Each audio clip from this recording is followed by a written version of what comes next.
जय श्री कृष्णा, राधे राधे, श्री हरिदास। स्वागत है आप सभी का।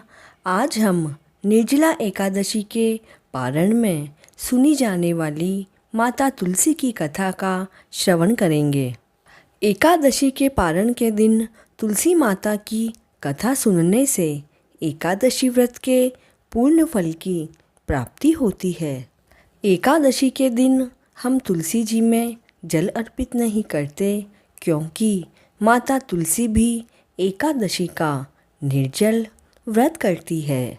द्वादशी के दिन तुलसी माता की पूजा करके तुलसी जी की कहानी को सुनने के बाद ही एकादशी व्रत का पारण करें। नमो नमो तुलसा महारानी, नमो नमः हर की पटरानी। शतानंद मुनि के शिष्य कठोर व्रत का पालन करने वाले थे। उन सभी ने एक दिन अपने गुरुदेव को प्रणाम करके परम पवित्र व सभी के हित की बात पूछी।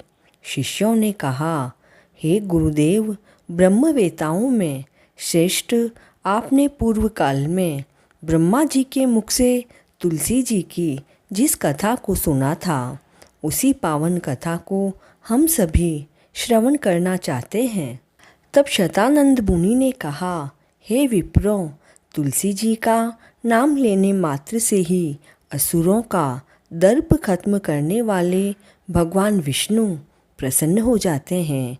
मनुष्यों के पाप शीघ्र ही नष्ट हो जाते हैं व उन्हें अक्षय पुण्य प्राप्त होता है, जिनके दर्शन मात्र से करोड़ों गोदान का फल प्राप्त होता है। उस तुलसी का पूजन लोग जरूर करेंगे। कलयुग में वे मनुष्य धन्य हैं जिनके घर में शालिग्राम की शिला पूजी जाती है।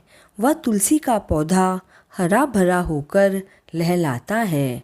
जो श्री हरि का पूजन करने के लिए तुलसी का पौधा लगाते हैं, उन पर यमराज अपने दूतों सहित अगर नाराज भी हो जाए, तब भी वे उनका कुछ नहीं कर सकते हैं। श्री शतानंद मुनि आगे कहते हैं, श्रीमद् देवी भागवत महापुराण के अनुसार एक बार प्रभु शिव ने अपने तेज को समुद्र में फेंक दिया। उससे एक महातेजस्वी बालक उत्पन्न हुआ। यह बालक आगे चलकर जलंधर के नाम से महापराक्रमी दैत्यराज बना। इस राक्षस की नगरी का नाम जलंधर नगरी था। दैत्यराज जलंधर ने कालनेमी राक्षस की पुत्री वृंदा से विवाह किया। जलंधर पराक्रमी होने के कारण अपनी सत्ता के मद में उसने माता लक्ष्मी को पाने की कामना से युद्ध किया, परंतु समुद्र से उत्पन्न होने के कारण माता लक्ष्मी ने उसे अपने भाई के रूप में स्वीकार किया। वहाँ से पराजित होकर वह देवी पार्वती को पाने के लिए कैलाश पर्वत पर गया।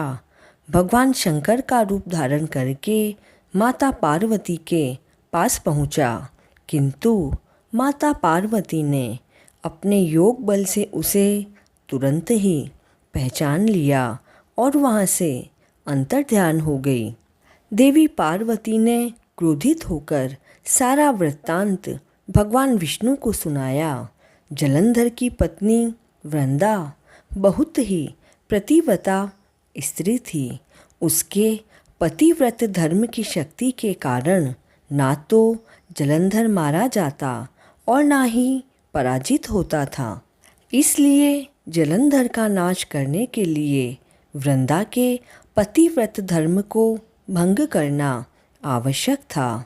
इसी कारण भगवान विष्णु ऋषि वेश धारण करके वन में पहुंच गए, जहां वृंदा अकेले ही भ्रमण कर रही थी। भगवान के साथ दो मायावी राक्षस भी थे, जिन्हें देखकर वृंदा डर गई। ऋषि ने वृंदा के सामने योग बल से दोनों को ही भस्म कर दिया। उन ऋषिवर की शक्ति को देखकर वृंदा ने कैलाश पर्वत पर भगवान शंकर के साथ युद्ध कर रहे अपने पति जलंधर के बारे में पूछा।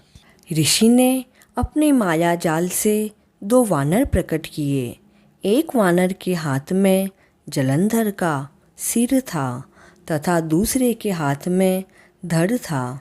अपने पति की ऐसी दशा को देखकर वृंदा तो वहीं मूर्छित होकर धरती पर गिर पड़ी। होश में आने पर उन्होंने ऋषि बने भगवान विष्णु से विनती की कि वह उसके पति को जीवित करे। भगवान विष्णु ने माया से जलंधर का सिर धड़ से वापस जोड़ दिया, परंतु वे स्वयं ही उस शरीर में प्रवेश कर गए। वृंदा को इस छल का बिल्कुल भी आभास नहीं हुआ। जलंधर बने भगवान के साथ वृंदा पतिव्रता का व्यवहार करने लगी, जिससे उसका सतीत्व भंग हो गया और ऐसा होते ही वृंदा का पति जलंधर युद्ध में हार गया। जब वृंदा को इन सब बातों का पता चला तो उसने क्रोधित होकर भगवान विष्णु को शिला होने का श्राप दिया तथा स्वयं सती हो गई। जहाँ पर वृंदा भस्म हुई वहाँ पर तुलसी का पौधा उगा। भगवान विष्णु ने वृंदा से कहा, हे वृंदा, तुम अपने सतीत्व के कारण मुझे लक्ष्मी से भी अधिक प्रिय हो। अब तुम तुलसी के रूप में सदा सर्वदा मेरे साथ रहोगी। जो मनुष्य शालिग्राम रूप में तुलसी के साथ मेरा विवाह करेगा उसे इस लोक व परलोक में यश प्राप्त होगा। जिस घर में माता तुलसी होती है वहाँ पर यमदूत भी असमय नहीं जाते हैं।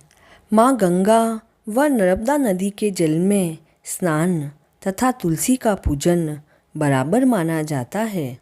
अंत समय में गंगा जल के साथ तुलसी दल मुख में रखने से वह प्राणी पापों से मुक्त होकर वैकुंठ धाम को प्राप्त होता है। माता तुलसी की इस पवित्र कथा को अधिक से अधिक शेयर करें और चैनल पर नए हैं तो please like, share and subscribe this channel. जय श्री कृष्णा।